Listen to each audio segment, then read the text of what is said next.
ఏంటంటే ఈ under ground నుంచి వెళ్తున్నటువంటి ఈ టన్నెల్ ఏదైతే ఉందో మన మెయిన్ పైన పైన ఎక్కడ ఏ విలేజ్ వరకు ఉండొచ్చు అంటారు అంటే అప్రాక్స్ గా? ఇది నల్లమల ఫారెస్ట్ మొత్తం ఇది ఏరియా. ఎందుకంటే మనకి నల్లమల అడవులు వెళ్తున్నటువంటి సమయంలో ఘాట్ రోడ్స్ ఉంటాయి కాబట్టి ఎగ్జాక్ట్ గా మన విలేజ్ గానీ ఏదైనా గుర్తు అంటే మీరు అంటే ఇప్పుడు దోమలపేట ఉంది కదా, ఇక్కడ ఇన్లెట్ ఇక్కడ స్టార్ట్ అయ్యింది, అందరూ తెలుసు దోమలపేట మన స్టేషన్. ఇది అవుట్లెట్ నక్కలగండి అంటారు దీన్ని. ఈ ప్రాంతం ఈ ప్రాంతం ఈ నక్కలగండి ప్రాంతం అంటే ఇది అవుట్లెట్ డిండి రివర్ మీద అవుట్లెట్ అవుతుంది. ఇది అవుట్లెట్ వస్తుంది. బట్ ఈ ప్రాంతం ఈ ప్రాంతం మొత్తం ఇప్పుడు ఈ ఏరియా ఏంటంటే Nallamala area, tiger zone area, తర్వాత వైల్డ్ లైఫ్ సాంక్చురీ. ఇదంతా దీనికి డిస్టర్బ్ రావద్దనే ఈ టనల్ బోరింగ్ మిషన్ పెట్టిండ్రు. సీపేజ్ అంటే టోటల్ అడవిలో చెరువులు ఉంటాయి, కుంటలు ఉంటాయి, పాండ్స్ ఉంటాయి, ఫారెస్ట్ అన్నట్టు ఉంటాయి కదా. ఈ 4 నెలలు 5 ఏళ్ళ నుంచి వర్క్ అయింది కాబట్టి ఆ ఫారెస్ట్ లో ఉన్న వాటర్ అంతా ఇక్కడ వీక్ జోన్ ఉంది. 8 మీటర్లు ఇక్కడ వీక్ జోన్ వచ్చింది. ఇక్కడ అంటే షియర్ జోన్ అంటారు, ఫాల్ట్ జోన్ అంటారు. ఇక్కడ ఏమైందంటే క్రమంగా ఇక్కడ వాటర్ అంతా కలెక్ట్ అయ్యి సడన్ గా హోల్ పడ్డది. హోల్ పడి నీళ్ళు వచ్చేసినాయి. ఈ షేర్ జోన్ సంబంధించిన విషయాలపై కేసీఆర్ కూడా చెప్పారు. అంటే కొంత కష్టకాలంగా ఉంది లోపల పనుల విషయంలో కూడా. కేసీఆర్ తప్పు అది.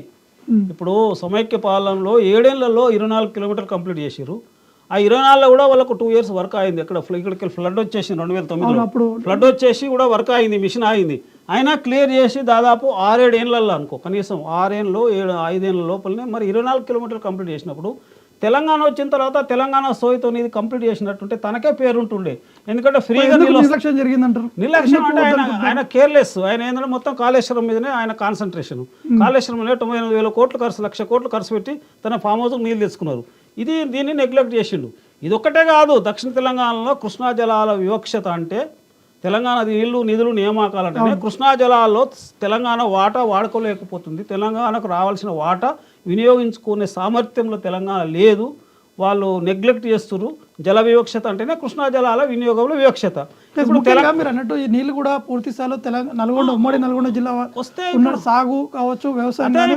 ఇప్పుడు ఒకటి క్వశ్చన్ ఏంటంటే ఇప్పుడు కృష్ణా జలాలలో తెలంగాణ వాటా 299 టీఎంసీలు ఇది తెలంగాణకు. అదే ఏపీకి 512 టీఎంసీలు. ఇది అన్యాయం అనే మనం ఈ వాటా ఇది వాళ్ళకి అన్యాయం. ఎందుకొరకు అన్యాయం అంటే వాళ్ళ పరివాహక ప్రాంతం అంతా ఇది 31% ఉంటుంది అంతే. ఓకే, మన తెలంగాణ పరివాహక ప్రాంతం 69% ఉంటుంది. అంటే 69% ఉన్నవానికి పరివాహక ప్రాంతం ఉన్నవానికి 299, 30 పరివాహక ప్రాంతం ఉన్నవానికి 212 టీఎంసీలు అలాట్మెంట్.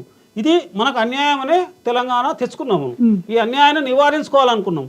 అయితే ఇక్కడ సమస్య ఏంటంటే 299 అనేది తెలంగాణ రాకముందు వినియోగించుకుంటలేము. వాళ్ళు వినియోగించడానికి ప్రాజెక్టులు టేకప్ చేయడం లేదు, సామర్థ్యం పెంచలేదు అనుకుందాం. మరి తెలంగాణ వచ్చిన తర్వాత ఈ 299 నుంచి అదిగా ఒక 400 టీఎంసీలకు రావాలి కదా మన తెలంగాణ వినియోగ సామర్థ్యత. కేసీఆర్ మొత్తం దక్షిణ తెలంగాణ కృష్ణా జలాల వినియోగం జల విక్షత టోటల్గా కేర్లెస్ చేసిండు, నెగ్లెక్ట్ చేసిండు. ఏమి ప్రాజెక్టులు వైపు ఈ టనెల్కి సంబంధించిన నిర్మాణానికి ఇది టనెల్ కోసము దాదాపు 1,000 కోట్లు కూడా మేమే ఖర్చు పెట్టాం, మా ప్రభుత్వం వచ్చినాకనే ఖర్చు పెట్టలేదు. అంటే ఆ పీరియడ్ లో మీరు ఉన్నారా అక్కడ నేను అంటే కెనాల్ వరకు స్టార్ట్ చేసారు. 7 ఏళ్ళు పనిచేసిన నేను 85 to 92 ఉన్నాను. ఇంచుమించు స్టార్టింగ్ పీరియడ్ ఉన్నాను.